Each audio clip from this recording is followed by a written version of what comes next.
మన రాష్ట్రంలో సంవత్సరంన్నర అయిపోయింది కాంగ్రెస్ పార్టీ వచ్చిన తర్వాత ఎన్ని రకాల ఇబ్బందులు అవుతున్నాయి అనేది మనం చూస్తూ ఉన్నాం.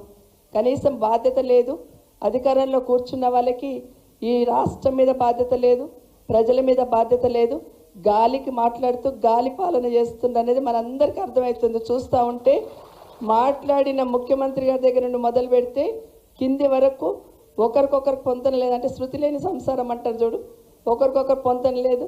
ఏం మాట్లాడుతుందో వాళ్ళకి అర్థం కాదు. అసలు రాష్ట్రాన్ని ఎట్లా నడిపించాలో వాళ్ళకి తెలియట్లేదు. ప్రజలకు పాలన ఎట్లా అందించాలో కూడా అర్థం కావట్లేదు. ఎందుకంటే సంవత్సరం నుండి చూస్తున్నాం ఊర్లో మనకు అందరికీ కూడా ఇక వచ్చే ఇందిరమ్మ ఇండ్లు వచ్చాయి అంటారు, ఇక వచ్చే ఇస్తున్నాం రేషన్ కార్డులు వచ్చాయి అంటారు. ఒకటి కూడా కనీసం మన వరకు ఒక్క పథకం కూడా అందింది లేదు. ఏమనంటే ఫ్రీ బస్ అంటారు, ఇక బస్సు ఎప్పుడు ఎక్కనట్టు మనము ఇప్పుడే ఎక్కుతున్నట్టు, ఎప్పుడు ఎర్ర బస్సు ముఖం చూడనట్టే ఫ్రీ బస్ అని చెప్తున్నారు. అది ఒక్కటే చెప్తారు తప్పిస్తే మాట్లాడుతూ ఒక మాట చెప్తున్నారు.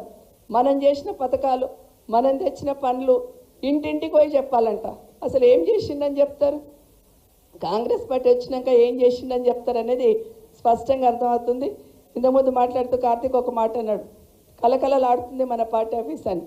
ఒకటి మాత్రం వాస్తవం, కష్టం వచ్చినా సంతోషం వచ్చినా రాష్ట్రంలో కేసీఆర్ గారు గుర్తుకొస్తున్నారు. సంతోషంగా ఉన్నామంటే 10 సంవత్సరాల పాలనతోని నేను సంతోషంగా ఉన్నాను, ఆయన పుణ్యం అనే మాట గుర్తుకొస్తూ ఉంది. కష్టం వస్తే పలానా పెద్ద ఆయన కేసీఆర్ ఉంటే కష్టం నాకు రాకుండా అనే మాట ప్రతి ఒక్కరి దగ్గర నుండి ఎవరిని కదిలించినా సంవత్సరంన్నర అయిపోయింది, ఇంకా 3.5 సంవత్సరాలు ఎట్లా భరించాలమ్మా అనే మాట ప్రతి ఒక్కరి నోటిలో మాట్లాడుతున్న విషయం మనం గమనిస్తూ ఉన్నాం. ఖచ్చితంగా కాంగ్రెస్ వాళ్ళు బుద్ధి చెప్పాలి. 3.5 ఏళ్ళ దాకా ఎలక్షన్లు లేవు, కానీ బుద్ధి చెప్పాలంటే కిందికి వెళ్ళి కొట్టుకుంటూ రావాలి కదా.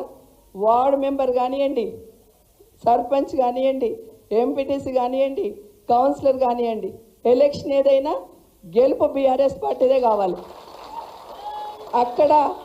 అక్కడ తగులుతూనే కదా పైన తగిలేది, కింద తగులుకుంటూ వస్తేనే పైన తగులుతుంది.